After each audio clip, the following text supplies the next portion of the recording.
আমার কোনো দোষ ছিল না, আমি সত্যিই তোমাকে হারাতে চাইনি, তবে তুমি ইচ্ছে করেই আমার হলে না।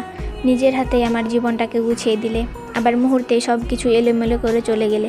এই মিথ্যা মায়ার শহরে তোমাকে সত্যিকারের মন থেকে ভালোবাসাটাই ছিল আমার অপরাধ।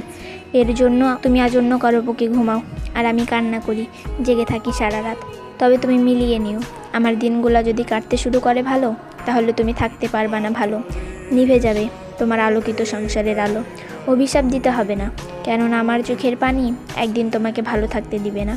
এমন একটা সময় আসবে, সারাদিন না খেয়ে চোখে ধোঁয়াশা দেখবে, পায়ে দাঁড়িয়ে থাকার শক্তি হারাবে। শুধু বুকের বাম পাশে না, বুকের ডান পাশেও যন্ত্রণা শুরু হবে। তোমার মস্তিষ্কে শুধু আমারই ছবি ভেসে উঠবে, আর তখনই তোমার মনে পড়বে অতীতে তুমি নির্দোষ একজন মানুষকে করেছিল অবহেলা। আর তখনই তুমি অনুভব করতে পারবে ভালোবাসার মানুষকে ঠকানোর কি জ্বালা।